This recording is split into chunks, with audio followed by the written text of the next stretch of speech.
Okay, hello everybody. Welcome. How are you all doing, kids? So, yesterday I was so tired. As soon as the stream ended, I went to bed again. And I slept through till about 3 p.m., which felt great. It was like an amazing nap. It was the best thing in the world.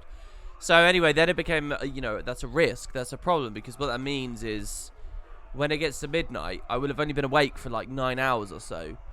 And can I get to bed in time for the stream? Will it work? You know, can I simply catch up the sleep I'm missing and then sit back into the initial schedule and be fine? And normally the answer to that is no. The answer is hell no. You know, I would wake up at 3 p.m., 3 in the afternoon, and I'm not going to get to sleep again till like 4 or 5 that night, you know, until I've been awake for about 12 hours. And at 4 or 5, if I go to bed at 4 or 5, I've got to be here at 8, 9. I've got to wake up at around 8. So that's never going to work, is it? Usually it's terrible. But this time it worked perfectly. Went to bed. I've just woken up again. I feel amazing. Over the past 48 hours, I've slept a crap ton. But I feel really good. I could be a morning person with how I feel right now. So anyway, hello everyone, welcome. We're going to be doing some fun stuff today.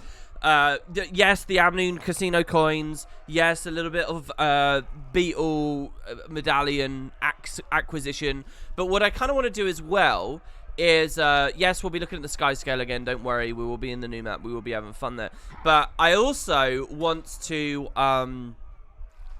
round out a couple more of our guild commendations, but look at one of these areas in full. So, looking at the screen right now, I'm going to go to the tonics page. Now, look at this page. Look at how much stuff is grayed out on this page. Look how much stuff I don't have. In fact, this overlays... No, there you go. Yeah, look, this is showing what I have versus what I need. You can see one tonic there that I've got that is listed as something I've got. And that's like the bear one. No, that's a Quaggin one, I think. I don't know why the bear one isn't on that list or isn't lit up. But anyway, there's a lot of tonics I don't have.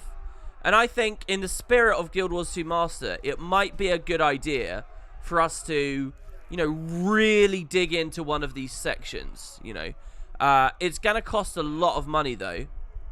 And so I'm not sure how deep I want to reach into my pocket on this.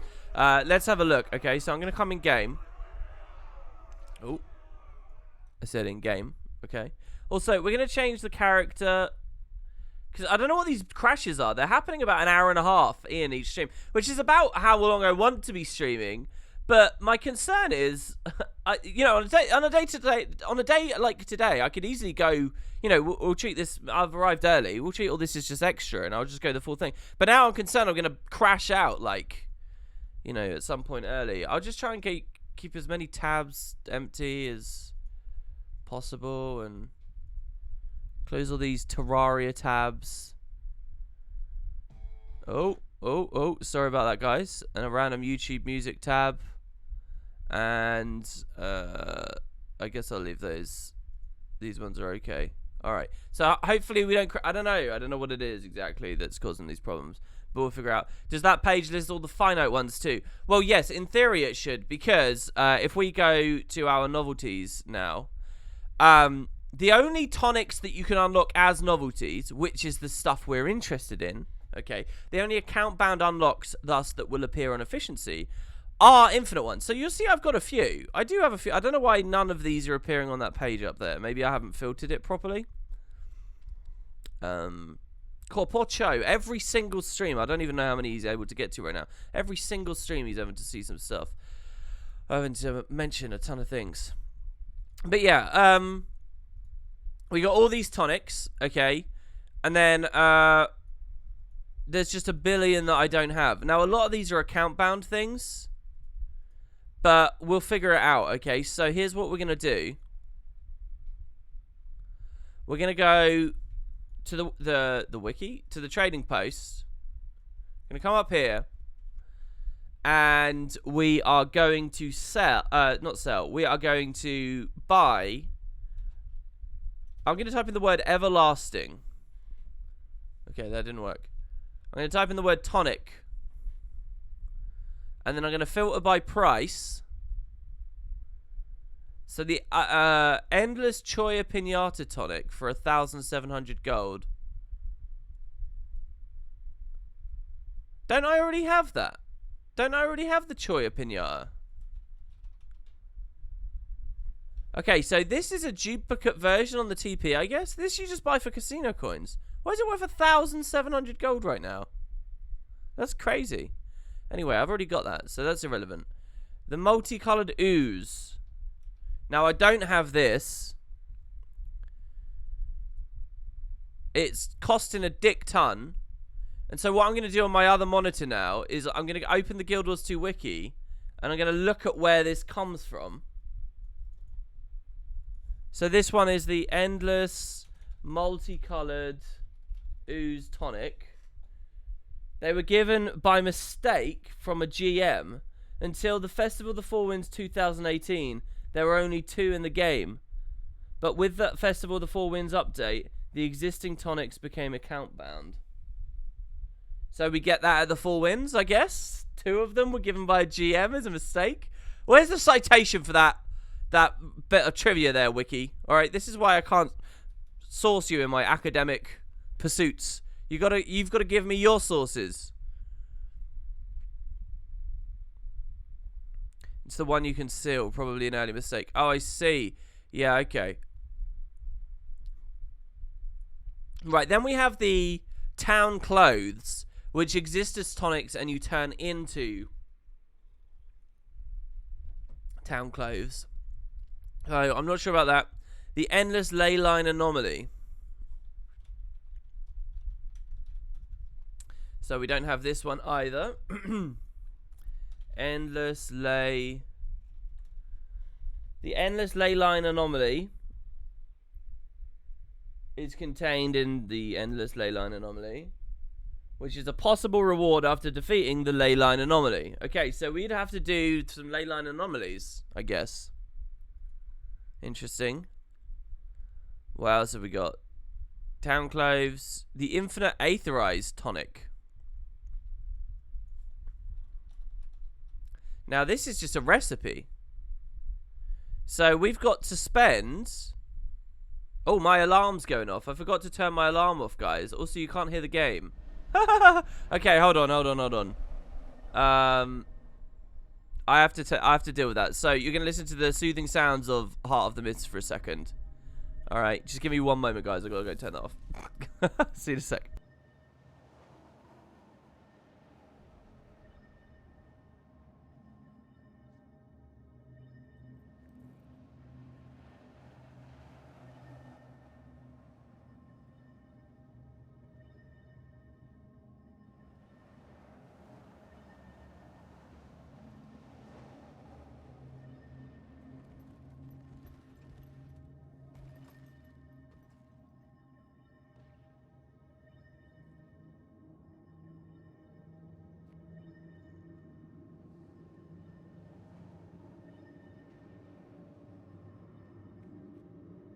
Alright, I'm back.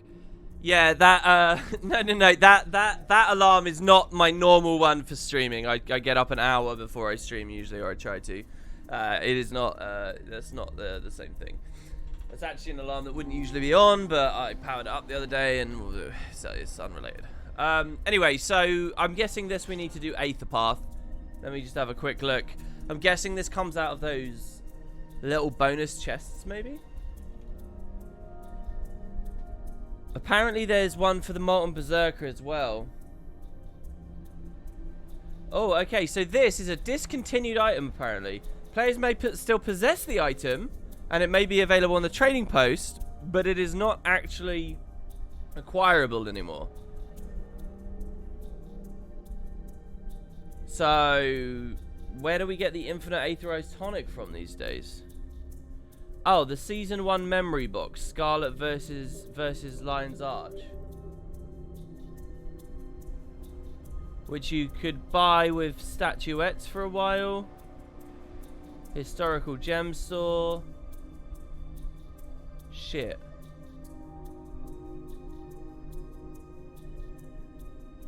Oh god, this is tricky. I'm now scared that I have to buy this at the price of 433 gold. Did I get a donation? Why? Someone donated while I was AFK? Really? Hold on. Let me get that up. That thing, I guess, as well. There's so many items like this that are really obscure. It's funny. Yeah, I know, right? I know.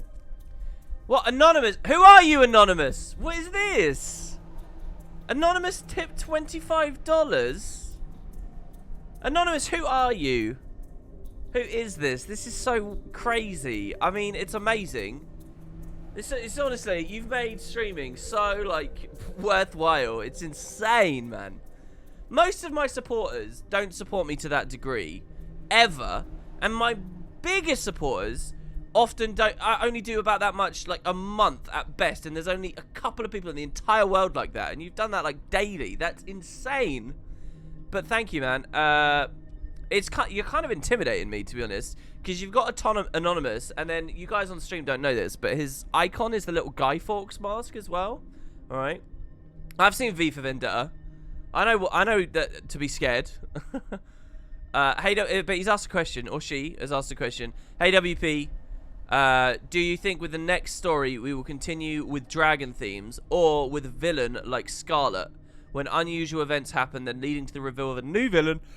An old new ally becoming disgruntled with us and turning against us. I think it's more likely to be the second thing you talked about there. I think that basically this will feel a bit like season 1 in that they'll ease off the gas just a little bit. I think the season will probably open with some kind of nod to the camera from our characters saying, yeah, look, we know. There's 3 dragons, but they're all kind of asleep. We seem okay, right? And they'll lay that on the table, and they'll say, all right, so cool, what's next, kind of thing. I mean, we're not gonna have it such an on-the-nose cheesy scene as I just described there, but essentially that. And there's just gonna be more relaxed things going on, and curiosities and mystery. It's a perfect time.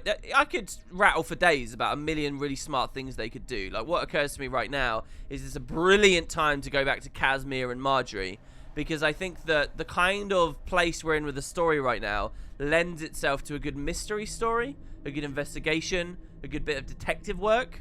And I think that that's why we saw a character like her be introduced in season 1 around the time she was. And I think it'd be great to go back to her there, not only for the reason that we haven't seen her for a while, but also for what I just said there. And I think that this season's a good opportunity as well in that spirit to look at some of the... Okay, so there's like 3 different calibers of Guild Wars mysteries, right? There's mysteries that don't need an answer and probably shouldn't get an answer and work best as enigmas, okay? And that's like deep lore and that's stuff that doesn't need to be substantiated further. The specifics on what happened with the Jotun. You might even put the Wizard's Tower to a degree into that category. But so that's one type. Another type are story mysteries that really should get an answer or really should get a continuation that's satisfying, but only because it's story debt they've built up from years and years and years ago that they probably won't ever do, right? So like the Scepter of Ore, for example. Or if they do try and do it, you know, they'll get a lot of respect from me, but I don't know how far they'll go. So as we saw at the end of season 3 with, you know, Livia coming back, right? So you got those. But then on the topic of Livia, the third and final one is mysteries that really probably will get an answer because they were established quite recently. Because they're contemporary stories. The fate of Timey. The ultimate, you know, home of Rox. And then I would actually include in this category stuff that we saw in 3 and 2. Season 3 and season 2. So, E, alright? E is like, it's story debt, but it's contemporary story debt. It's something that they set up and have been hinting at. And I think season 4 is the time to do it, you know?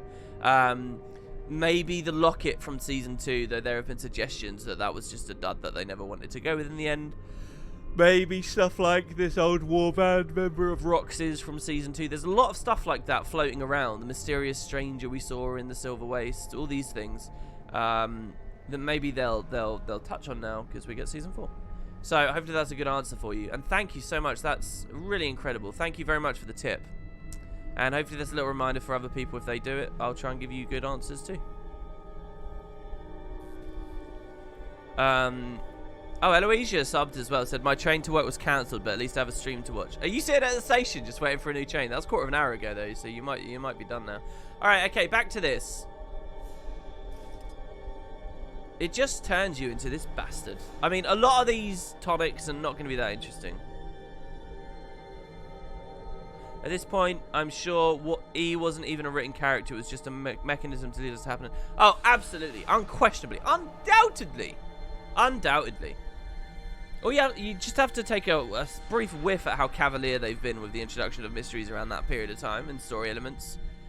Like, as far as, like, even as going as far as the Ritlock into the Mists thing, you know, so...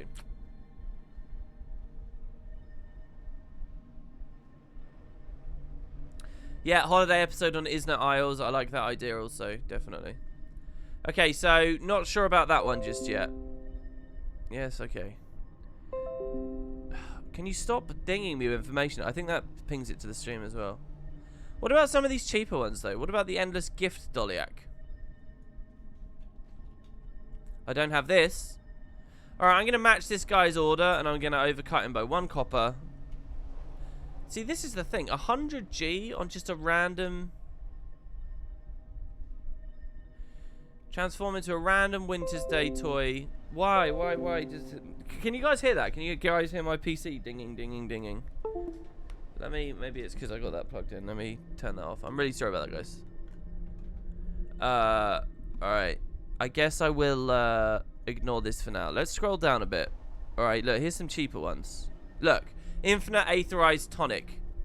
Not unlocked. 3 gold. Let's pick that bad boy up. Toy Makers. Mystery Quagon. Not unlocked. 2 gold. Let's pick him up. What time is it as well?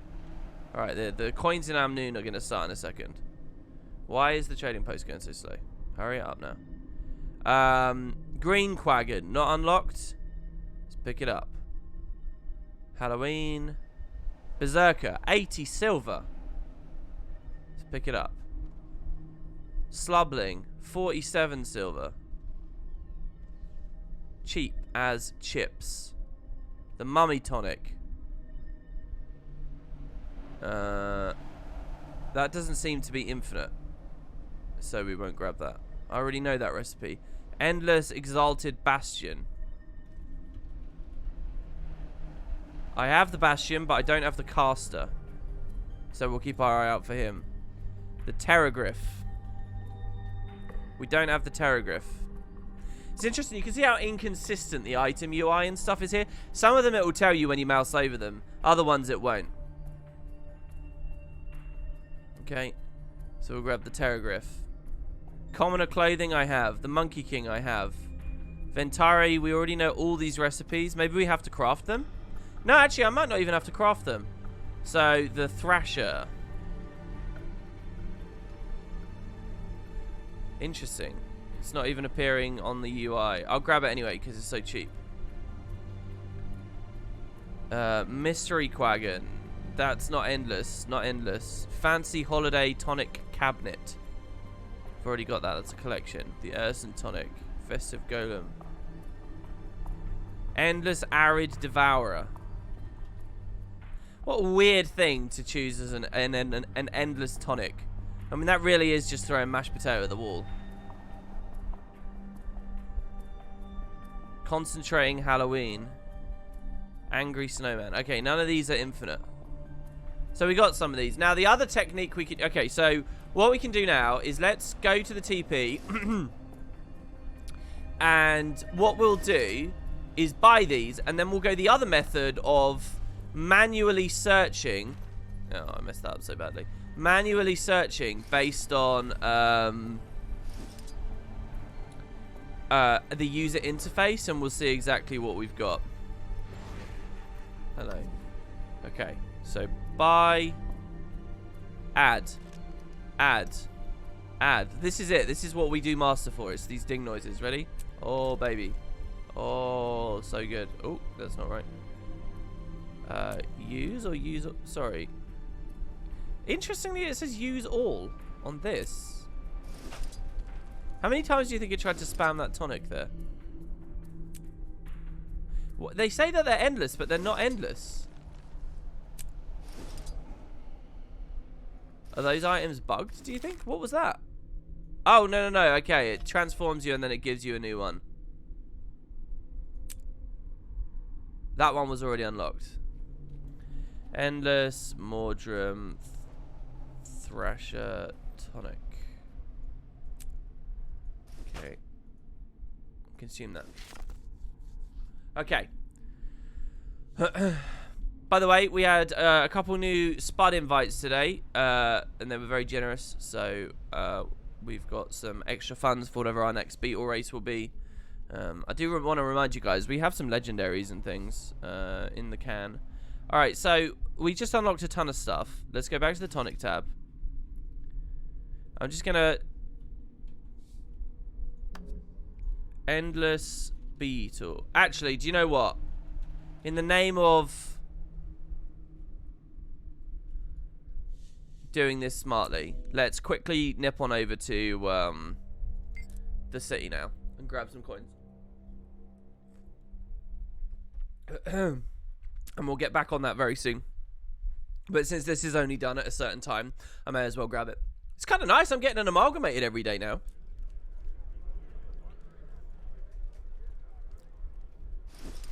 Oh, the Blitz competition begins in a couple of minutes. Oh, okay. So it actually starts at 5 past. I didn't realize it started at 5 past. That's probably how we've been able to get access to it on so many of the streams. Because I start like 9 o'clock, right? And then we have the intro, and then we have a chat and stuff. And, you know, that's all extra little bits of baggage. I saw WP here, right? And I thought that it might have been one of you guys that had come to this city, and you were leaving like a subliminal message on your pet name or something for the stream, and it blew my mind. I was like, that definitely says WP, and then I read it and I realized, I know. They're not so bad. Alright, so yeah, if you guys want to chat about anything, let's do it. You were speaking about biomes of Cantha yesterday, and I'm surprised you didn't mention the new land bridge to Xingji, nor a specific docks downtown biome with Hong Kong-esque neon lights, nor a biome for southern Cantha where we've not gone before. Well, I was thinking a bit more about that biome conversation as well, and I actually think there is a 5th biome that I never really mentioned. It's kind of rolled into what I talked about with Xingji, but not exclusively. There's like Mount Qingkai, and there's the snowy areas in Xingji, and there's the snowy area you go into Togo's bonus mission pack. There's mountains in Cantha, right? It's only fair to say there's mountains. There's a mountain biome in Cantha, and it's kind of filtered throughout the others. I think that's a genuine number 5. And in the realization of that, if you look at the world map, the south of Cantha stuff, it's just, you know, undefined mountainscapes on the world map back there. So you're right that ideally there would be an interesting sort of new environment for us to explore and fun things going on there. But all we have is what's hinted at so far is mountains and more jade or stone areas. That's pretty much all it is. You look at a lot of that, it's just more slum-looking places that we never got to go to. There's like a whole island of like slummy places, if I remember rightly. And there's actually another Xingji-looking island south of Xingji, again, if I remember rightly. But, you know, mountains is what I'd say. So that's why I never really mentioned that, because I don't really think of anything specific there. Obviously, we have that cool idea that the Canthans came up from the south and had their own magics and stuff unrelated to what the gods gifted and the bloodstones and whatnot. And that's got some really exciting stories. And, you know, maybe that's where you reveal the deep sea dragons from. Not Cantha itself, but south of Cantha. And it was that dragons leaking magic in the primordial Canthan days that, you know, the early Kurziks and Luxons got their strength before moving north and so on. You could do all that kind of fun stuff. But as far as environments are going, I don't really know. Some of the other stuff you just said. What was the other thing you said? I don't really believe in either. Okay, the land bridge is a really cool thing. If people don't know about this, basically on the... I think it's on the Order of Whispers map as well, because I think they're actually identical. If you look at the Order of Whispers globe in the Chantry of Secrets, and you look very carefully, it's difficult because it's moving and your view will be obstructed a lot. But if you look at it, you'll find over at Cantha that there seems to now be land between Xingji and the rest of the mainland. Like the art actually seems to show like a splodge. But... and then that was replicated on the Dermond Priory Library floor a little bit later. But I don't know, man. I don't know whether I really believe that that's real. It feels like an art issue. It feels like... I mean, I know it's blatantly there to see, and it's like, okay, that looks like a land bridge. There's just something about it that feels wrong to me. Something about the flippancy of those maps being added to the game, and were they really meant to be scrutinized to the degree where, you know, on the Dermond Priory one, when we actually translated the labels, it had developer names on it, dev names. They clearly weren't expecting people to read that. They clearly weren't actually building the lore there. And so does that go for the Order of Whispers map as well, that the Priory one was based on, you know, admittedly several years later? And we are talking several years. By the time Season 2 rolled around, that Order of Whispers globe had been in the game for ages, but, you know, in the alphas and pre-releases, right? So I especially remember one of the betas, you could sneak out into Bloodtide Coast and you could find the Order of Whispers globe and you could show it to people pre-release. I think I did a video on it. There were lots of fun little things like that. So I don't know about the land bridge. And even if there was a land bridge, I don't know. I mean, yeah, you're right. If you're thinking, if you're very rooted in reality and you're like, okay, a land bridge has appeared, it's probably just going to be, you know, maybe it'll be some kind of biome representing what that would look like in the real world. Or what are we talking, like a silty kind of marshy area, maybe? I don't know. What would that look like? What did the land bridge between the UK and Europe look like, feel like? Well, but that was a land bridge disappearing. What about a land bridge appearing? What's that like? Where does that happen on Earth, especially with the rising sea levels? What examples have we got of that? I'm sure we do. But anyway, you know, at the scale that the one is appearing in Cantha, maybe we don't. So I don't know. I don't know. I just don't really believe in these things as full-on biomes. We're talking about such a small area of the game as well. That's the equivalent to me of saying the Napri Quarter Celestial sort of area is really big. And that's also why I criticised my original comment about the Canaxai's mist-laden lair. Because I just don't think it really quite works. Let's kill these troublemakers. I never really fight these troublemakers. What are they? They were on this pyramid, are they? There's a single troublemaker leader. Probably going to have to rush if we can get there at all. Not to sound dumb or any... I'm not going to get there, am I? Oh, well, we can get the coins he was guarding. Not to sound dumb or anything, but why is Cantha such a big deal? I never played Guild Wars 1, and it seems like everyone is having such a hype for it. Is it a massive island big enough for an expansion that people are waiting on, or what? Sorry if I sound stupid, and then you put the frog.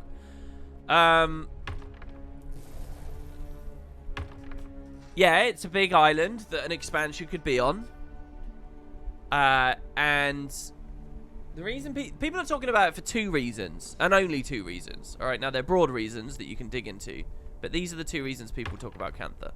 One, there's a lot of really interesting landscapes and story potentially there. Okay, there are ties potentially to the Elder Dragon storyline. This was an empire that called itself the Dragon Empire, and for many years lived among dragons, or what they called dragons, which were intelligent beings, right? And also there was an entity that lived, probably most importantly, chief among all of this, was that there was a dragon just like Glint there. There was one called Kunavang, and you've seen how much Glint has impacted the story of this game. But 5 years before the game, we have a novel. Glint is a huge part of it. During the game, Glint's death is a huge part of all the stuff to do with Destiny's Edge. For all of Living World and the expansions ever since, Glint, and you know, as it first started being shown with the Zephyrite, Glint has been a huge thing. Glint's child, Glint had voice acting right here in this episode. Glint was huge for this game. At every level of the story of this game, Glint has, almost every level, Glint's had an impact. There were only a couple of moments where Glint wasn't really doing much in the story here. That would be like the White Mantle arc in Season 3. Pretty much everything else, though, you can tie to Aurene, and then, therefore, to Glint in a big way. You know, it's all Glint's legacy. So you've done all this with Glint, and hold on. There's another creature that, as far as Guild Wars 1 was concerned, was on the same level as Glint. A different species, obviously, and related to different stories, but, you know, an equivalent thing. An equivalent entity. And that thing we've had nothing on for all those years. Now, isn't that a compelling thought? Isn't that an exciting mystery? Isn't that something to latch onto? So, the subject material is reason one. Reason number two is just precedent. That's all it is. People want it because it was there in Guild Wars 1. And people come up with these very arbitrary, very silly ideas, I would say. That's not a very good adjective there, but they come up with these ideas that basically Guild Wars 2 is not matching its predecessor until it covers all the same subject material. And so Guild Wars 1 had build templates, Guild Wars 2 doesn't. Guild Wars 1 therefore is the superior game, right? And it's just, it's insane to go about that way, and it completely robs Guild Wars 2 of everything it has that the original doesn't have. And the idea of where we are located having any bearing on the amount of content that the game has is laughably imbecilic. But there is kind of this sense there that, oh, I only play Guild Wars 2. I guess there's 3 reasons. This is one of them, that people feel like the game has to do it. It has to give us all the Guild Wars 1 stuff back.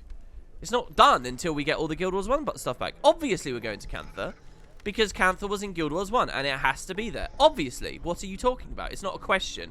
The idea that it wouldn't hasn't even occurred to a lot of people. It's just that's the course that it has to go on. Now, I actually think the idea it doesn't is interesting, and they should totally embrace. And slowly, I think that line of thinking has been getting more popular. It's been getting more popular as the years go by, and Guild Wars 1 becomes more of a distant memory, and more of those original game players filter out. But it is, you know, it's a powerful thing. The other thing is, I basically stumbled onto a third reason just a second ago. Oh, yeah, that people only get satisfaction, basically, out of going back over the Guild Wars 1 lore. That they're just excited about returning to those areas, because not because the story's necessarily good for the logical reasons I just gave you, but just because they want to revisit old areas. And when you're revisiting old areas, the game feels more exciting because they were a Guild Wars 1 player. So, yeah. That's why I would say all the reasons people talk about Cantha for. Have I tried build templates from Arc DPS? Yeah, many a moon ago. I don't really need them though. I don't play the content that requires that. I found it a bit fiddly. There were those rumors aloft that they would that it might accidentally delete some of your gear when it first came out. I think I did a video on the build templates from Arc DPS as well, didn't I? Yeah, they're all pretty, and the 3 reasons I gave there, as weakly articulated as they were, they're all pretty shitty reasons, really. Except the first one. The first one's a pretty real reason, a pretty good reason, I would say. That's the strongest one for me. Probably why I said it first.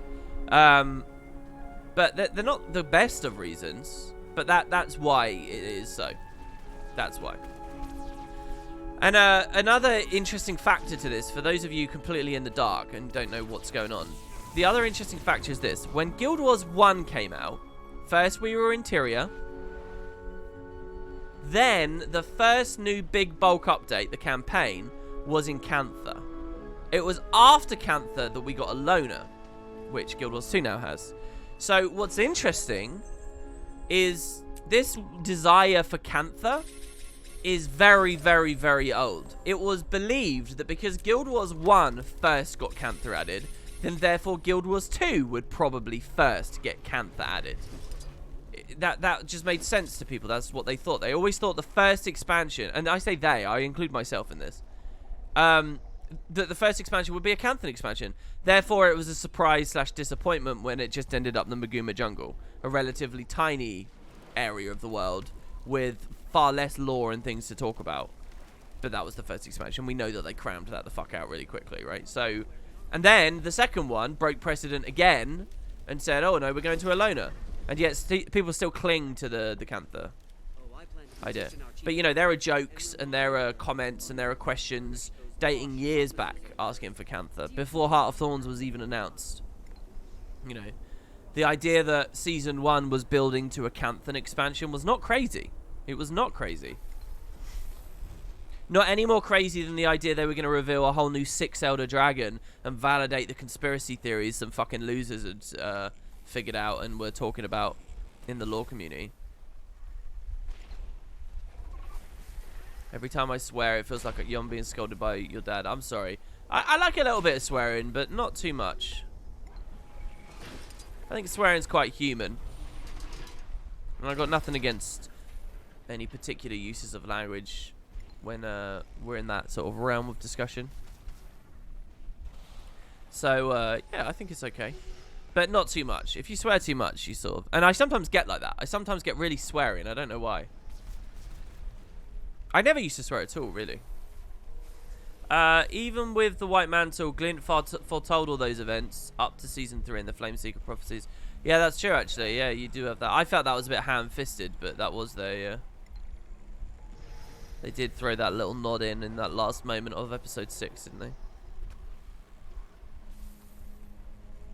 There are no Luxons anymore. They're all drowned. I mean, here's a great counter-argument for Cantha, since we're on the topic. I've mentioned it 1,000 times. Cantha might not be that good. What was so cool? There were...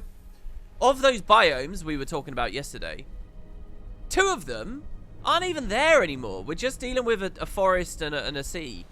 And the devs have to really go to great lengths to make those exciting. I made a pretty good case, I think, yesterday for why the forest could still be cool, just because of its enormity. But where it was really badass was when it had been turned to stone.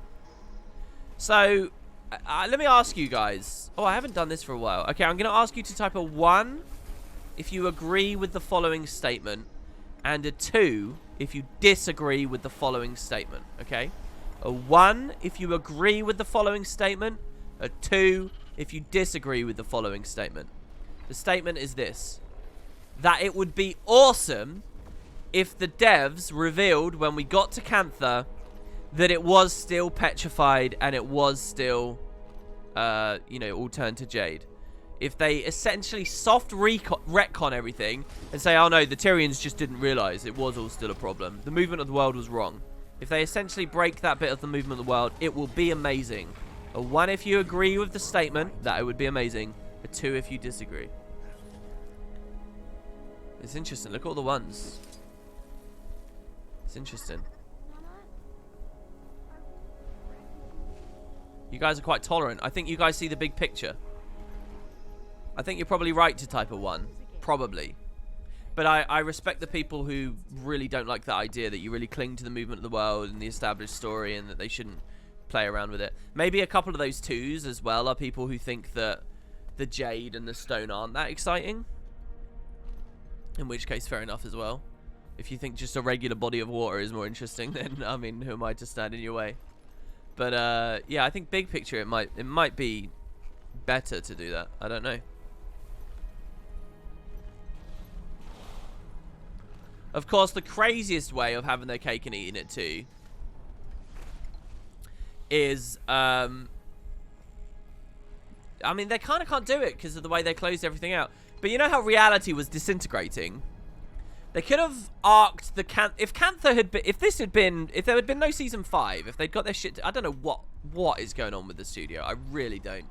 But if they had stayed on course, all right, if whatever disastrous meetings had occurred that led them astray again hadn't occurred, okay, and we were in expansion hype mode right now because it went Heart of Thorn season 3, Path of Fire season 4, Cantha, whatever they'd call it, Call of the Dragon, Dragonland, Dragonhome. Maybe the expansion would have been called Dragonfall. Woohoo!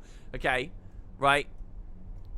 If we were doing that right now, what they could have done with the disintegration of reality story is this. As Kralkatorrik explodes and Aurene consumes his magic, she's incapable of getting it all. And they make it like a lot more disastrous in the last moments. They really up the ante of how bad the coherency of reality is getting, okay? They make it like really insane. Everything's like exploding and shaking apart. We're basically in the current events Rift style thing. We're at a point where we're just banking on the defeat of Kralkatorrik to bring back elements of reality that have been destroyed.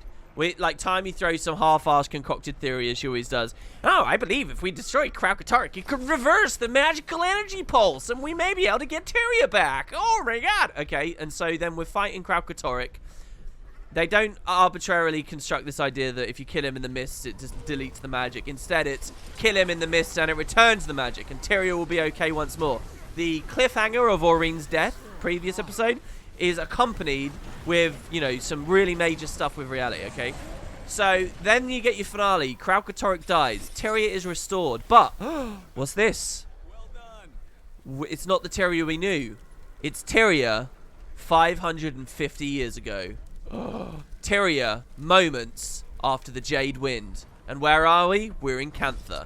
And so there you go. You eat your cake and you have it too. Okay?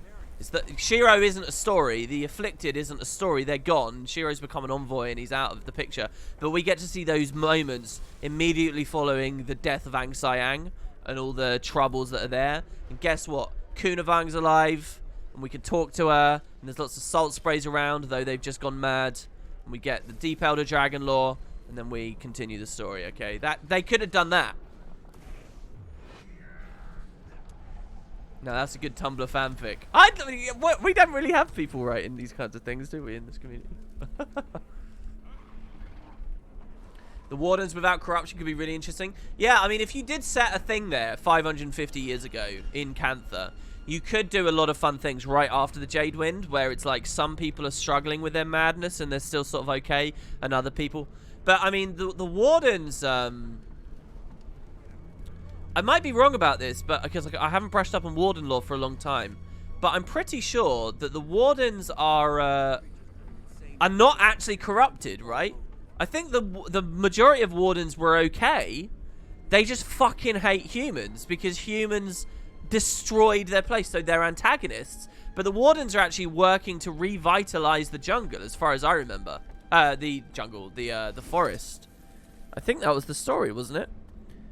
And they just did not communicate with humans. They did not like humans for the destruction they had wrought upon their lands. And, you know, it's pretty cool. That was one of the things I was interested in a long time ago with the Malik story. You know, before Morgemorth was formally a thing, we just had this information that Sylvari couldn't be corrupted. And so then the comparison between Sylvari and Wardens is a really exciting one, because the Wardens hadn't been corrupted either by the Jade Wind. So are we saying the Jade Wind was an Elder Dragon doing somehow as well? What exactly was going on with Dwayner's magic, so to speak, at the Harvest Temple? Was something being drawn on, as we've seen time and time again? You know, he had all these interesting ideas. Let's look at how many coins we've got now, because we're at 650. Is that not enough to make our next purchase? So I voted 2, but I think the Jaden Stone are interested. That doesn't mean it needs to be in stasis. It could be reverting from Jaden Stone. Yeah, I definitely think there's a cool middle ground. Maybe there's a cool middle ground. All right, the best you can make the middle ground is Jadebergs. All right, iceberg-sized floating mountains pushing through the seas and the turbulent, stormy seas. And there's like jade shards, like it's flecked and with all this like bladed like nastiness at the surface that froths around, and I don't know, and you can't drink this jade because it's still corrupted and it's got like little physical bits, you know, it's like a smoothie almost or something. Not a smoothie, but you get what I mean, right? Okay, has anyone ever tried to drink a grape smoothie and it's like all these little shards in it? All right, imagine that, but the shards rip you to pieces. Okay, boom, there you go. So you could do that. That's an interesting middle ground for the Jade Sea, but that's as good as you can make it. If I think Jade Sea and what's cool, what's really badass about that area, what's really fantastic about it, is as far as you can see across the horizon, nothing but jade. Not necessarily flat plains, but just long, sweeping vistas of shining, glimmering jade. Frozen exactly as it was. That, like, halted time. It's beautiful. It's really cool. And I think to break that up and patch it with actual watery sections might not be that cool. But at the same time, even in Guild Wars 1, they patched it out, you know, because long, sweeping vistas, while they look good and they feel good in real life in games, they're not actually translating into interesting content. In Guild Wars 1 they had a lot of, you know, islands and stuff around. I don't know, look, and there's the question of what's cool about the Luxons if they're just pirates now, you know. Anyway, welcome to the Grand Seal. Thank you. So we already got this. Yeah, look, we can buy it now. The mini Choya Pinata, we got it. The next one, guys. That went really quick, it feels like. Beautiful. And do you know what?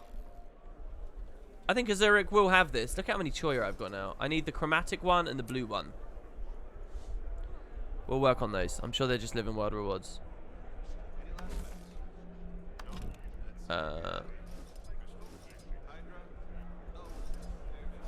Beautiful. What's that, May?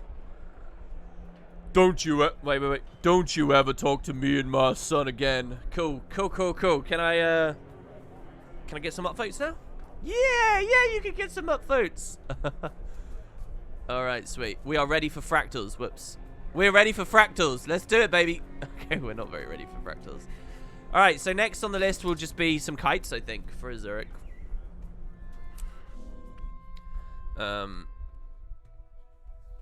Where's my racer? Here we go.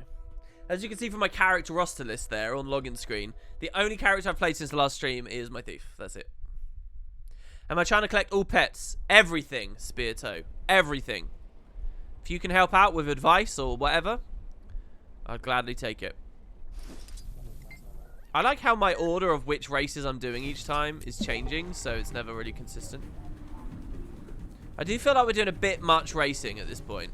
What do you guys think? It just feels like a bit much, doesn't it? Yeah, I know my Maymays. Morning, WP. I just watched your Requiem video on the Ritlock story. Have you reconsidered his reaction when he was thinking about his failures and his cubs? In the comments, I found several interesting takes on his character development and what is natural for a Char, especially what we learned from the Omicron. No, I've not reconsidered, and no, none of those comments were convincing to me whatsoever. I'm actually a little bit frustrated at how indignant the community has been on my takes on the Requiem stories. I don't think the Requiem stories were that good, and especially I don't think the Ritlock story was that good. I think people are so blinded by the breaking of convention. And oh no, it's possible that a Char could do this, and it's possible. Oh, let's change it up. Let's make the Char different. Why can't Char be cute and happy and lovely and fun and have their babies and blah blah? Why can't they? WP, they can. Look at the Omicron. I don't agree with these things. It's never been about that for me. I've already talked about this. It's not about whether it's plausible. It's not about what's natural. You can monkey wrench anything you want into your setting. Anything. You can take any established race and make them as goody two-shoes Barbie doll mushy as possible. You could do that, and you could do that justifiably so and plausibly so. It's not about the plausibility.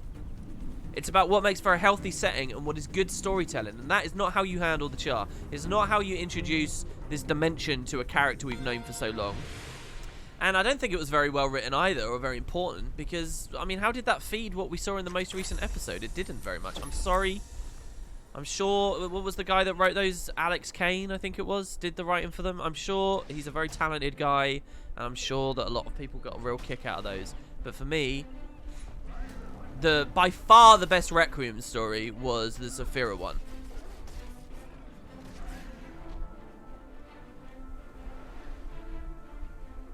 I take a lot of issues with those stories. And by the time I got to the third one, I was really toning it down in the video as well. I really was, and I don't like to do that too much. But I knew that people just kind of want to watch. People wanted me to read them and totally geek out and be really excited. And if I'm not, then you know it's not really a fun video. So I didn't want to get a bit too baggy on them. But yeah, I didn't think the Kaith one was that good either. I mean, it was okay. And all you got to do is give me some new lore and I'll be excited. And it will be authentic excitement. And it will be, you know, oh, sweet, some new lore. And I'll be, you know, excited to read it and stuff. But, you know, that shine rubbed off. There's a lot of little things. I think each of those, the biggest problem with all three of those short stories, but the Saphira one escapes from more, is they needed like some action or some momentum, or they needed to be about something happening. They needed to be like, what's the term? See, I don't have the education for this to express this as concisely as I'd like to. All three of them are like headspace pieces, right? They're about how a character feels after the conclusion of a story episode, right? So the book, if you will, the story, if you will, was the patch. And this is like a little epilogue. This is like a little look into their headspace. But for the length that they were, they really didn't work, I don't think, as purely about getting inside the head of someone, just having them think about stuff that's happened.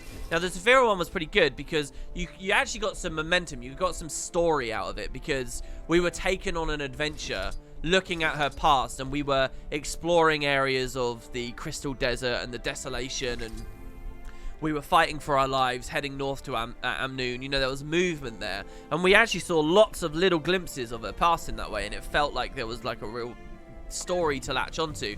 And as we go through that story, that's the worst start to a Beetle race I've ever done. Jesus Christ. As we latch onto it, you What? This is. I hate the UI on this. Why does sometimes it reset me, sometimes it doesn't? Whatever. I think we'll probably get gold anyway because this one's pretty easy. I've taught myself off the topic, but basically, the Zafira one gets away with it a bit more, but the Kaith and the Ritlock ones, they're just so static. They're so, and they keep going over and over. They basically express the same sad, melancholic, miserable sentiment like 3 times in a row, and it's just, there's a lot of baggage in them. They're not fun reads. They're not. That's a really good way for me to put it. They're not fun reads in any way. And a short story has to be fun. Even if it's a part of like an established universe and you're trying to serve another purpose, right? You're trying to set to the tone of the current story. You're trying to supplement the current story. I understand all those goals of those short stories, but ultimately, looking through them, I don't find them great pieces. And on top of that, the Ritlock one, just this whole thing where they're going on, oh, he's the runt of the litter and he's the bullied little, needs some help, and oh, Ritlock's feeling bad. Oh, Ritlock was bullied, he was the runt, and now look at how far he's gone. But you know, let's all look up to Ritlock. He's not a punching bag, man. He's not a punching bag. It's so gross. Alright, anyway. I just don't think that's a line that I was ever enthusiastic about them pursuing. And that short story was just entirely about indulging that.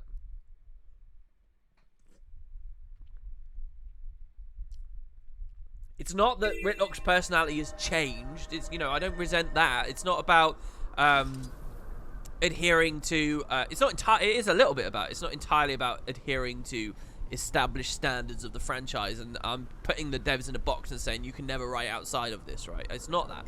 I've said 100 times. Well, I've not said 100 times. I should probably say this more. But to be clear, on the topic of the Omicron, they don't resonate with me. They're not exciting to me whatsoever. But as a function of the world, I think that they're a brilliant idea.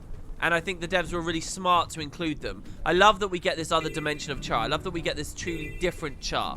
I like that. I like that turning of it on his head, and I'm glad that we see them. I'm just not compelled by them, and I can give a shit if they appear in the patches anymore, really. You know, their take is not going to be particularly different from Norn and Sylvari world points and views that we've seen before. And, you know, they're good as a novelty, right? They're a novelty item. That's what the Omicron are, and we don't really need to go much further into them because they're not actually really offering anything that major that we couldn't have got from others. And if I'm going to get screen time for the Char, this is silver at best, by the way, then I'd like to get it from actual Char. But, you know, I don't super resent the devs for doing lots of Omicron while the story is at the point of the... You know, the Omicron were a function of this season, and if they hadn't continued reappearing, if they hadn't been there, where are they? They're in the Fissure of Woe, I think? In the most, if they weren't, then episode 2 would have felt very much. Oh, are you serious? This is maybe even a bronze. This is pretty bad. If then that episode would have felt really bad. So, you know, I agree with their inclusion on the whole. I do. Where they've been.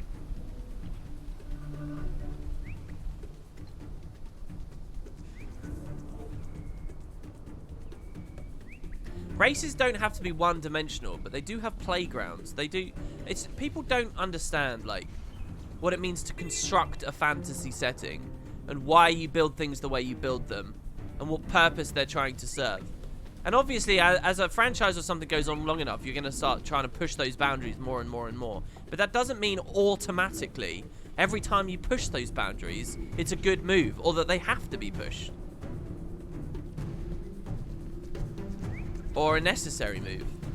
So, you know, my excitement that we're seeing another dimension of the Char is not strong enough to offset how lame the Omicron are. The Omicron are lame. They are lame. They are not fun. They are boring goody two-shoes, happy little, oh, we love nature, la la la la la, kind of fucking fairy Char. They're fairy Char, alright? They are not interesting to me on a personal level, okay? I'm not saying the writing is bad for including them.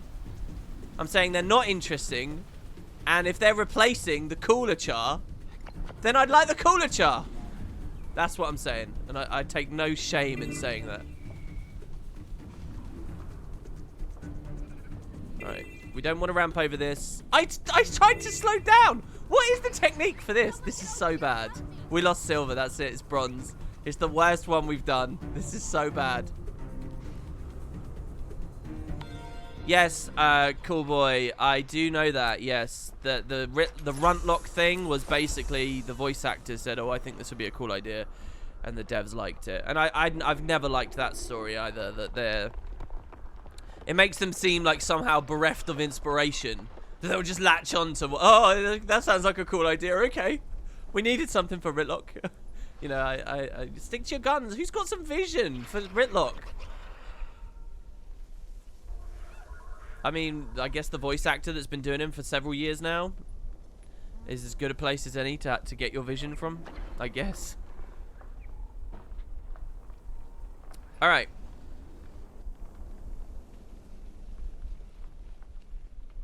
Why do I feel like I'm missing one? We already did Diessa. I think we did them all, didn't we? We only got 1 gold today, 4 bronze, 3 silver.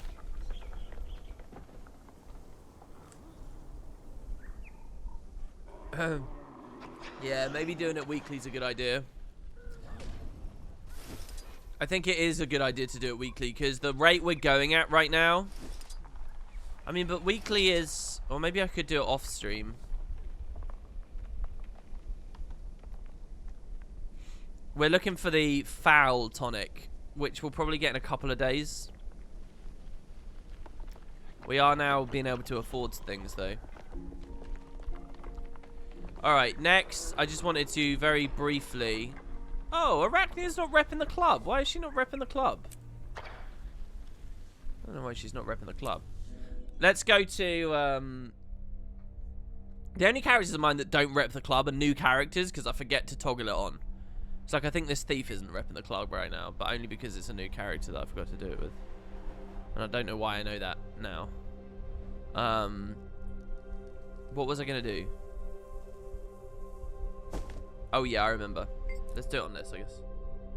What's your opinion on Exordium, and do you think it has something to do with Aurene magic and Season 5?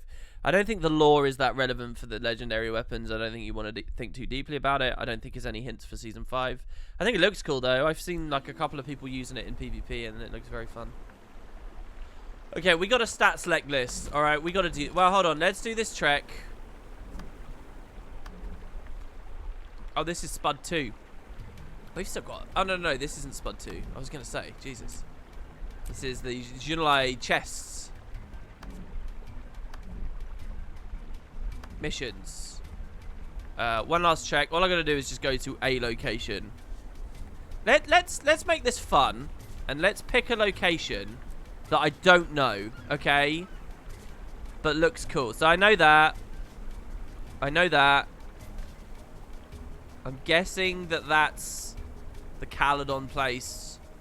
Well, maybe we pick that. No, what is somewhere that looks cool, but I don't know.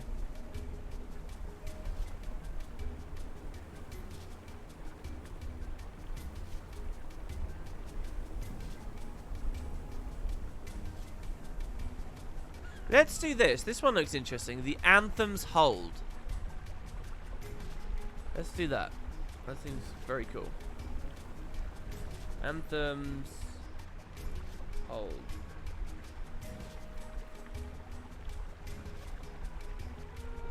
So, apparently, this one is at the bottom of a ship at the Morseless Sea. Let's go there. Morseless Sea is going to be down here. This waypoint's going to be contested, but whatever, I'll try it out anyway. As a part master, will you be going for vision after the sky scale? Possibly, yeah. I think that could be really fun. Oh, it's not contested. So we are... We're in this ship here, actually. I thought it would be an underwater ship, so this is actually not that interesting, but hey. Path of Fire bounties or guild bounties? Oh, you're just asking me to compare the two systems?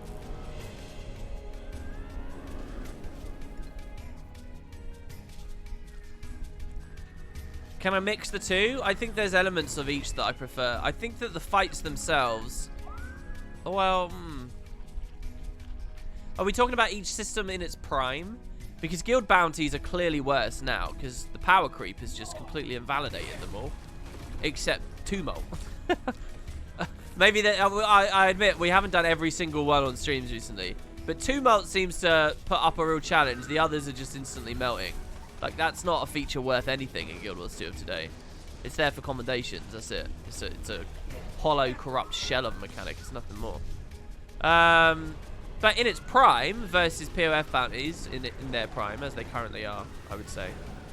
I think guild mission fights are probably a little bit more fun, aren't they? Bounties definitely have mechanics. So by the way, we do like no damage and no heals and no nothing because I don't know what our stats are. So we might actually wipe down here. I just want to make that very clear right now. There's so many mobs. This guy's the lowest. We can try and get an overload and kite behind the pillar to not stand in any AoEs. Thank God these things don't have retail. We would have died 100 times over if there was any retail rolling around in here.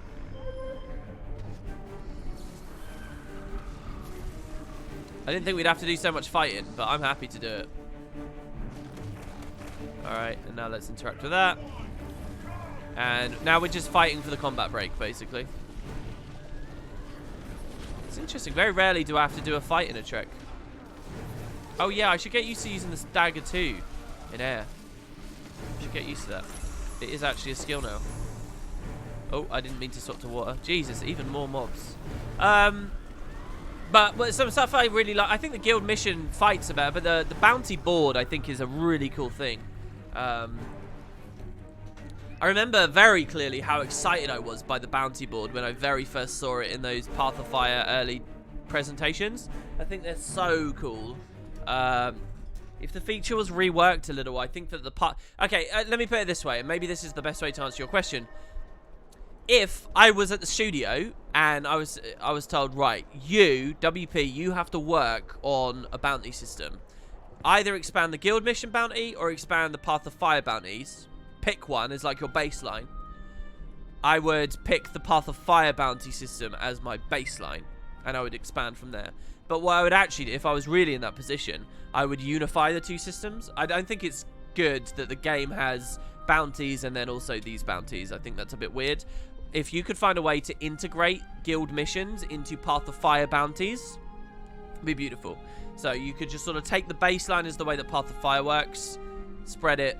But there's some beautiful... The whole finding a mob part of guild mission bounties is really cool too, because the more players you have and you're all spread around the map, it's really fun. I love that sense of splitting up, and the more people you have, the easier it is to find something. That stuff's all really cool. There's a very, very beautiful community feel in there that I think guild missions would thrive on. So I think there's some extreme intelligence at play with how they made the guild mission bounties. But the baseline, I would sort of take this format, I think, and then sort of find a way to make it work. Anyway. Rocker's got an amazing question, right? He says, given the name of the new raid seems to be Key of Adashim, do you think we'll go to Adashim? Or it might just be about finding the key of Adashim character from Guild Wars 1. So, just so that you guys know, in Guild Wars 1, when you go to the Hidden City, there's an NPC Djinn. I think this is the Djinn you speak to enter the mission. You're in the outpost, and then you enter the mission by speaking to this character, called the Key of Adashim. And it's a Djinn that's, like, protecting the place. The whole story is... It's a hidden city bound with a ton of Djinn are bound to it to defend it and keep it hidden.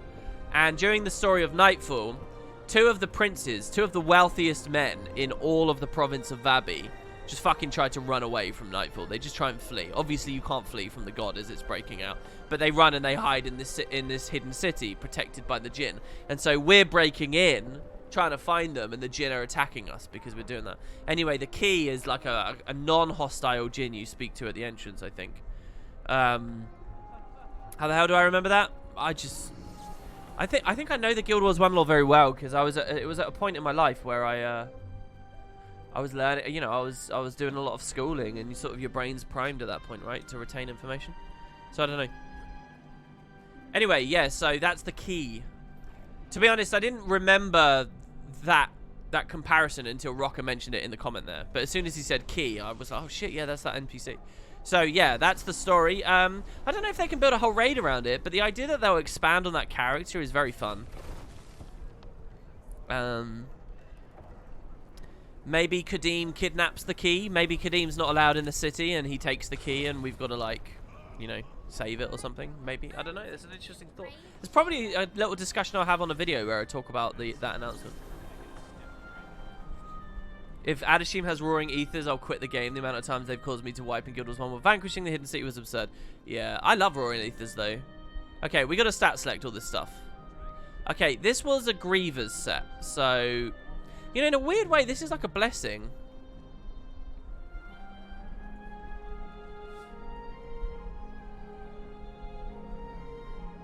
Because maybe I don't make it grieving. Maybe I'll make it something else, you know. That goes for all my characters. This one I will make it grieving. Just don't accidentally click givers.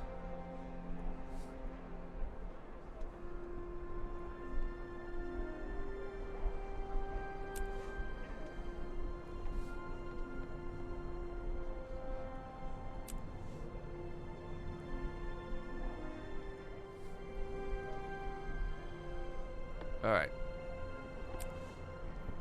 So this is all grieving. Kraken's fine. These are ferocity weapons. Right, now, this burn builds. I'm gonna turn off, because I'm gonna set this up onto the open world Tempest I would most desire. So what would be the best version of this? Zerg, Assassin, Marauder, or Zealot? What do you guys think for open world?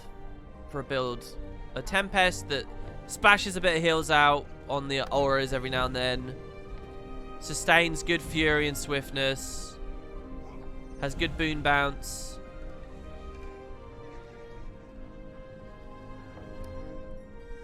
How much damage do I want to put on it versus sustain?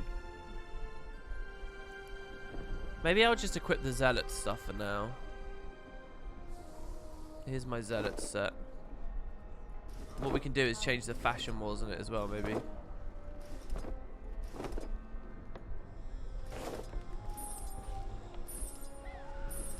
I feel like Zealots is a bit high on the heal power, though.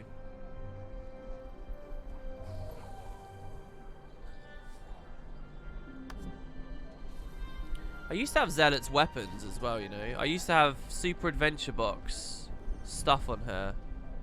It was all skinned like Trib mode stuff. Oh no, here you go, Zealots. And then, need a Zealot's Warhorn. Here we go, Zealots again. I really like this aesthetic. I really like this style. Doesn't she look cool? She looks so cool. Maybe it's the grieving set I should make look different. Because she looks fucking awesome. I'm not going to make her cool. The thing is, the only problem is she looks like a necromancer. That's the only downside to this like, fashion war setup. It's so hard to make an Asura look good.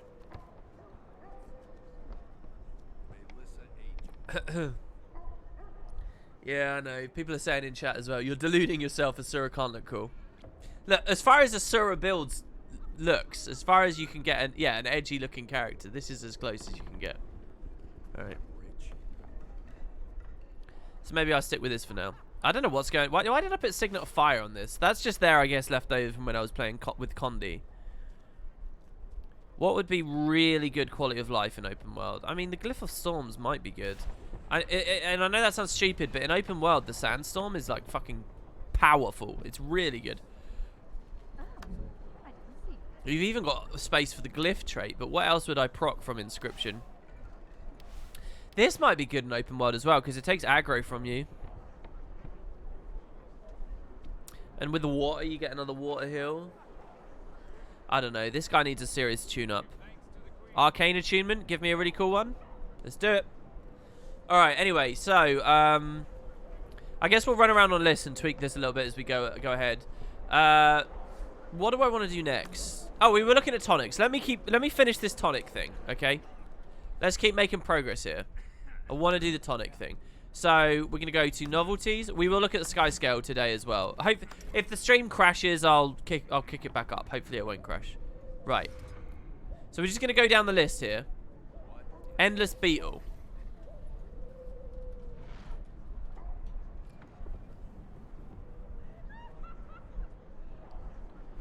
Endless Chuck Zapper.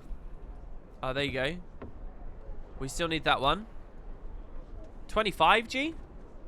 Thing is, if I put a buy order in... Okay, I'm going to put a buy order in. We don't know when or if that's ever going to fill. But this is a long-term project, so, you know, we can slowly do that. Okay, the Zapper. So fine. Who else we got? The Mystery Plant Tonic. If I just type mystery, it should come up with all of those, shouldn't it? Mystery Quagon.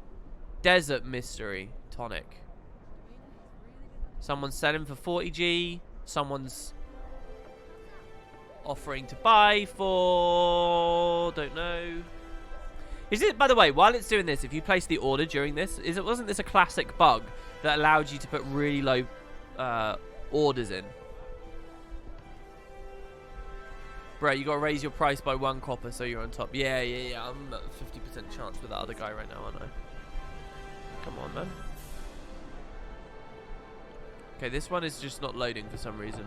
But you dig into these weird areas of the TP. Unopened Endless Mystery.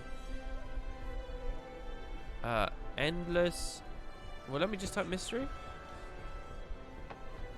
Oh, here you go. Well, look, it's... So we definitely don't have... Let's bump that up to 19 copper.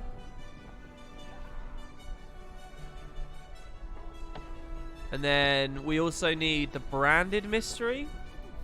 I don't see that. The Endless Choya mystery. Mystery House Cat. Seriously, they did a House Cat one? Mystery Animal. Mystery Furniture. None of these are on the list, though. Some of these are quite cheap. Oh, no, here we go. This smells like furniture polish. This is only 10 gold, so I'm going to pick this one up. Furniture polish. This one smells like the forest, so this is the plants. This one smells like singed fur and feathers. So birds, I guess. The desert one. What did I put the buy order in on? The desert one, didn't I? Oh, no, it was this, so... Why is one so much pricier than the other? Endless Desert, Random Creature. Random Creature.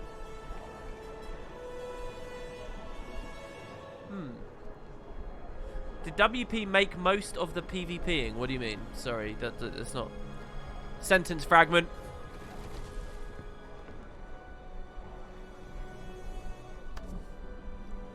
And yeah, if you're asking where all this money came from, it's all PvP money, yeah. PvP is the most fun for profit you can have in the game by a really long way. Oh, guys, we hadn't opened these medallions on Liz. Whenever we did racing on Liz, we never opened her medallions. So we actually got a nice little infusion there, little bonus. So that's good. Right, so cons. We're going to have to fix our inventory up as well. It feels like no matter how fast I do that. Okay. Add to account. Add to account. Add to account. Nice. There's 3 of those. I got the mini eggs, which I'll just put in the bank, I guess.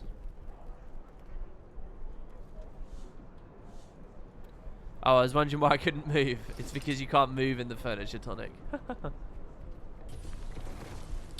Yeah, I did it without playing tournaments. It's true, yeah.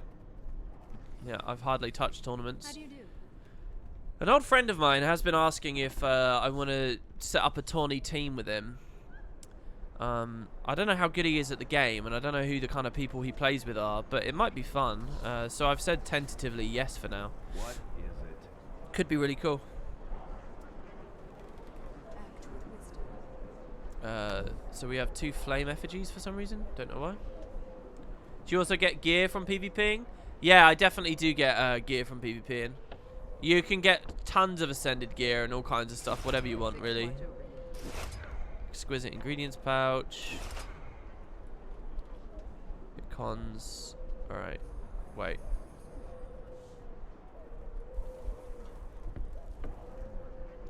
Deposit that. Deposit that.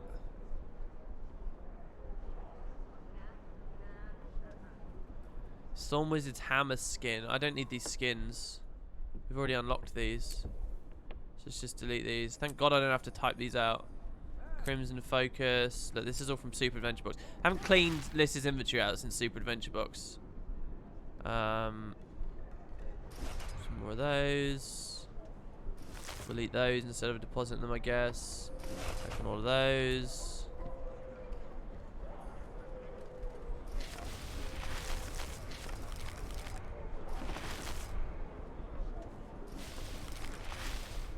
Just get rid of this. It's literally quicker to do this than to right click it all.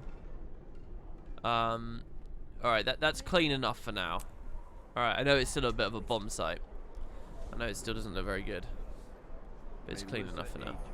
Okay. Besides, your inventory is just so massive that it can sort of be a mess for a really long time without it mattering. We'll deposit those. I saw I had 2 tickets as well somewhere. Where are those? Can deposit that because I'm not using it at the moment because I got the Aurene one. There's those. There's a Quattle, unassigned Zaquatl there. Alright. So we'll look at the tonics again now. Go back to the trading post. Did my order fill? No. Okay. Let's try bottom up, I guess. Sky scale chair. Oh, wait. So the ley line, Endless Ignited Wraith. So mini Aurian Wraith. Don't know where that comes from. Warm Potion.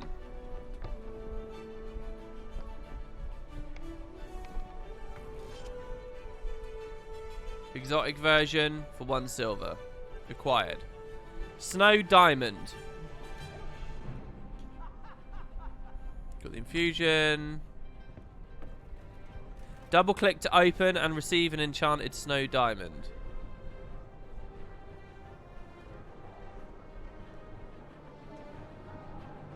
Do you think it's that? I'm guessing it's that. Let's see. 6 gold, I'm willing to risk it. Okay, we unlock that.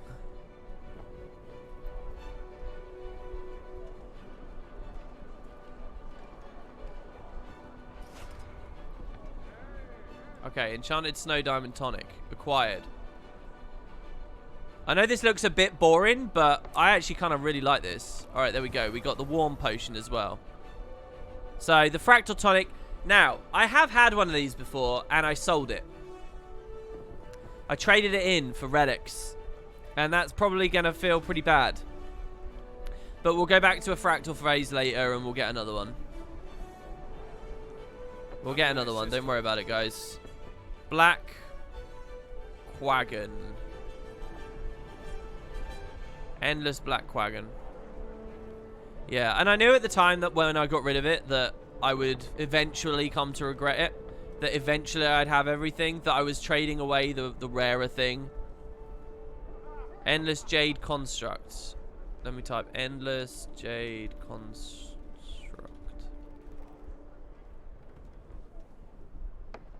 Okay, Endless Karka. We already have. Mushroom. Here we go. Mushroom King. Look at all these mushrooms we can get. Let's pick this one up. If it's below 10 gold, I'm just going to get it today.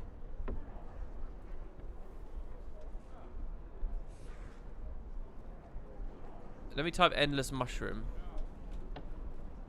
Okay. So we've got the Endless Mushroom Tonic. Now we want the Endless Mushroom King Tonic. Now we want the Endless Mushroom Queen Tonic. It's funny because tonic collectors were kind of a certain ultra nerdy breed of Guild Wars 2 player in the past. And now that it's a novelty, you get all these people like me doing it. I basically just threw shade at some players there and separated myself, suggesting I'm somehow better than them. Excuse me. Mushroom King. I got the King, Queen. It's the Emperor then. Emperor. Why aren't you appearing, Emperor?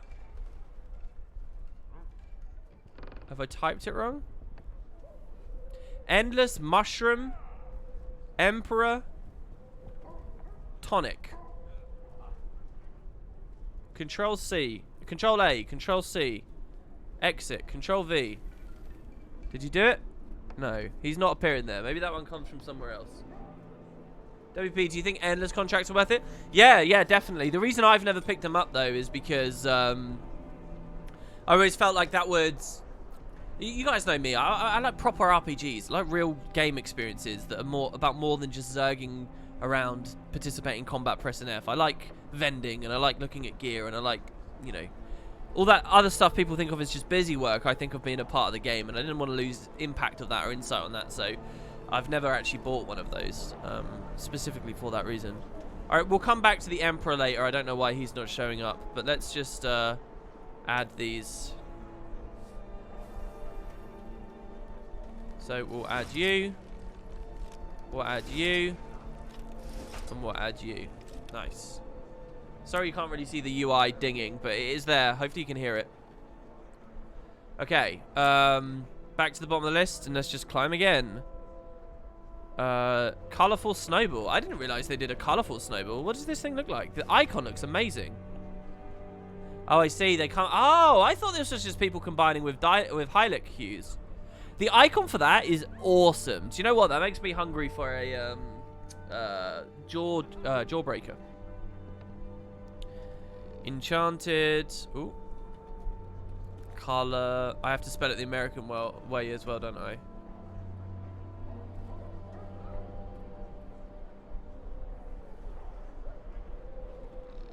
Okay, I'm guessing that that's one we haven't seen yet, and that this is the colourful snowball.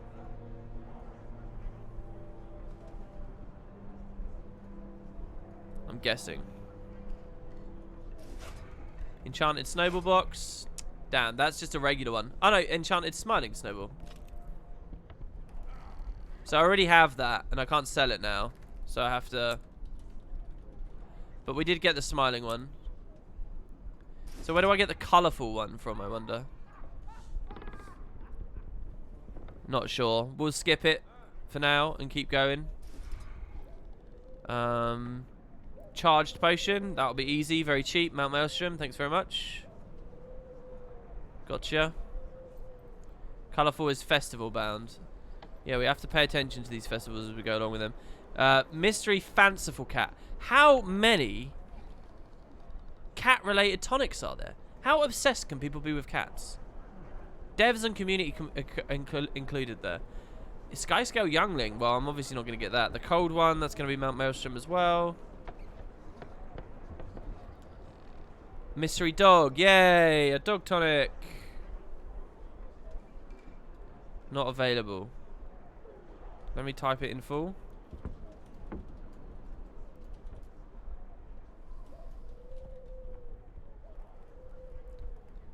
Don't see it. Oh, here it is. The mushroom. Oh, no, that's Mushroom King. It was Emperor I wanted. This does seem to be pretty good. Didn't I need the Bastion? No, I already have the Bastion. Yeah, it's the other one I needed. Multicolored ooze. Okay, multicolored ooze we need. Whoa! Hello. Never mind you then. Not sure where that's from. Oh, wait. Is that the thing I looked at earlier? The only 2 had been given out by a GM before. Some people are so fucking dirty, man. That they would do that. They would petition a GM that, oh, I dropped my tonic. Can you give it back, please? Even though, you know, And they just hope that the GM won't do their job properly, that they'll just be that little bit crunched that day, that they'll just let the ball slip once. And then that's it. They're done for. Oh, you craft the Emperor one in the Mystic Toilet. Ah, do you combine them all together? I see. Yeah, you may be aware that I'm not looking at chat very well. It's good to see you in chat, Inks. It's good to see you, man. While I'm buried in these menus here. Alright, next we are looking at the cut. Wait, what? I didn't buy. Oh, there it is. I just didn't take it. The dog, the wolf totem. I'm pretty sure that that's easy to get. That might be related to legendary crafting. I don't remember. Endless Desert Mystery Tonic. Let's try this again. Endless Desert Mystery Tonic. Endless Desert Mystery Tonic. Here it is. It's the one here. 40 gold. I'm not going to pay that. Oh my god. What? It's got 40? It's gone up to 1,499. This is bugged. This is totally bugged. It says 42 gold. You click it. It doesn't load. And it says it's worth 1,400. So, not sure what's going on here. Maybe the meta event changes will make that a bit easier to get. Right, so skip it. Next. The Mystery Fowl Tonic. That's Beetle Races, which we've almost got. Endless Shadow Raven. I'm guessing is Halloween and is account bound. Well, the regular one isn't, but Endless Shadow Raven. Yeah, that's going to be account bound. The Endless Nuhawk Crusher we should be able to get. Endless Nuhawk. Ooh. Endless Nuhawk Crusher. Oh, this is... Did I put a buy order in on that? My transactions. Buying. No, I didn't. I put it on this. Didn't I already collect that now, though? Crap. Alright, we'll put a buy order in on this. 17 gold. 21 copper. Have you gotten the Endless Choya Dance Tonic from the Domain of Corner? I actually think I might have, yeah. I think I might have that one. If not, it's like the one... I've got every Choya tonic except like 2 of them, I think it is. Shadow Raven, New York Crusher, Spotted Beetle. Endless Spotted Beetle. Chuck Drone. Now, did I do that yet? No.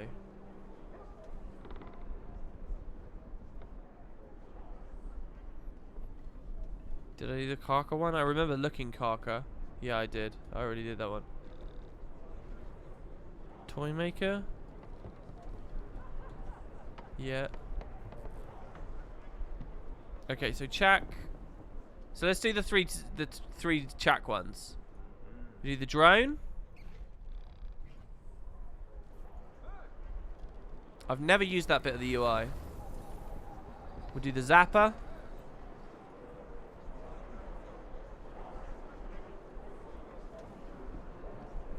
And then we'll do... I swear, none of these are going to come in. This is the thing. Drone, Zapper, and lastly... Stinger. So we'll get those set up. My god. Alright. Keep on going. Endless Gargoyle.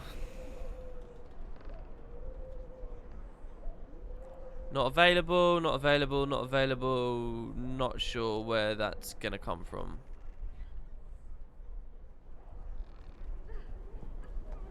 Alright, let's look back at this then. So, Endless Mushroom. I'm going to buy these 3 and merge them together, right? Correct? Guys, best be right about this.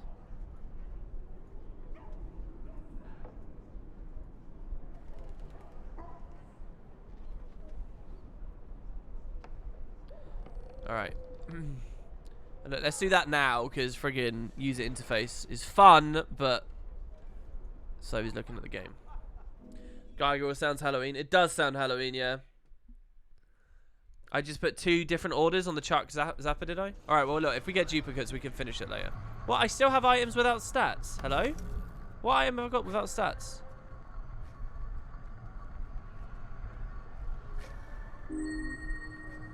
Oh, this guy's not Zealots anymore. Wait. Was he ever Zealots? Shit. He might not have been zealots. I'm not entirely sure. Let's have a look. Okay, that did not work. Do I need to double click? Oh, I need 100 Sorghul mushrooms as well. Am I going to need to double click each of these? Let's consume this. Okay, that cold potion was stupid. I should have bought the endless one. They are here. I'm going to have to wiki it, aren't I? Here's what I'm going to do. You can't see. I'm going to show you guys. Do you want to see a genius technique? Ready? Chat box up here. /wiki. Come over to this. Shift click. Press enter. Now, on my other screen, I'm on the wiki for the page. And it tells me that I can craft it into the endless mushroom tonic. Emperor.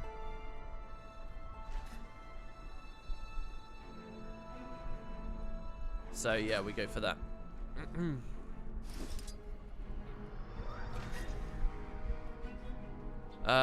Okay, so 100 Sorghul mushrooms plus each of those things, but they weren't appearing on the Mystic Forge list, so that's a bit concerning. Sorghul, we have 173. That's very good, thank you. Teaching me more chat shortcuts I never knew worked. Yeah, I'm glad, dude. That's one that I know about, but I'm not in the habit of doing. The thing is, if I double click this, I can't sell these back, so this would best fucking work. Ready? It did work. Okay, good. Give me that Emperor. Beautiful. That's one of those fiddly little things right there that devs have to be careful about when they updated this into novelties, because otherwise they could have broken it. Oh, it's pretty good, you know. You know, all I can think when I see all these tonics, right? There's so many animations and there's so much stuff in this game. Look at the platform the devs have. Look at all the fucking amazing work they've got. I don't know, I just feel like you could use these assets for so much stuff. It feels like such a waste to me that you only get these in a couple of hours. Look at this. This should be like a little enemy that we fight. Like, I don't know. Obviously, it is an enemy fight. I just feel like they could get so much value out of this stuff. Look at it. The only time I ever really fight these, it's just drowned by visual effects and stuff. He's so creepy. He's so cool. Does he have a dance? And I'll probably have a reaction like this with so many of the tonics I have. I've been unlocking today. You know, one that always really strikes me is this guy. Look at this guy. I think I did this on a stream once. Look at him. He's got like, you can't really hear it very well, but he's got like little wooden footsteps. And he's got like all these idle animations. And he's got like, if you look at him in the right area of the world, on stream you might not see it that well, but you can see like the little bits of wood on his texture and stuff so well. He's just so cool. There's so much detail in all of these things. It's just crazy. It's crazy. It really is. It's just the gameplay never lets you really enjoy just how much work they put into all these little enemies. Look at how detailed the butt cheeks are on the mushroom. Okay, well, we did fully unlock that, right? Yeah, I think we did. Okay. Back to trading post. Lion's Arch trading post this time. I don't know how many more of these I want to do. I want to get clean with it. I want to get everything I can get. Oh, we've gone. Let's go top down this time. So endless beetle.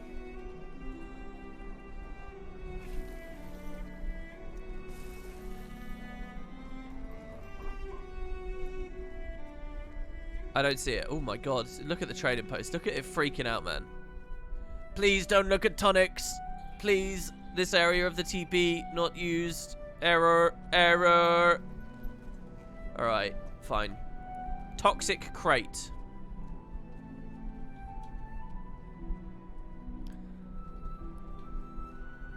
This will be my PvP tonic. Hehe, because of the word toxic, guys. Alright, apparently I have the recipe for it, and apparently it's Artificer. So I wonder, that's not the first time we've seen that. I am on my artificing character. So let's look here. Infinite. Wait, what? Oh, we're not. We need to toggle it on. Oh. Twitch.tv crash. That's weird. I don't know why. Turn it back on. Hello, everybody. The stream's still going, I think. So, wait. Teach me to be an artificer. I will dismantle jeweler. I don't need that until the super awesome update. Oh, the leaks. What? 50 armored scales, 250 pristine, 3 bricks, and 20 wine. Fuck me. All right, fine. I can afford it though. And to be the Guild Wars 2 master, we must do these things, guys. All right. We need to be the percent of the percent for tonic collections. Give me that wine. Give me, I don't know, like 250. Just give me a stack and I'll deposit the rest. We're gonna get smashed. Deposit.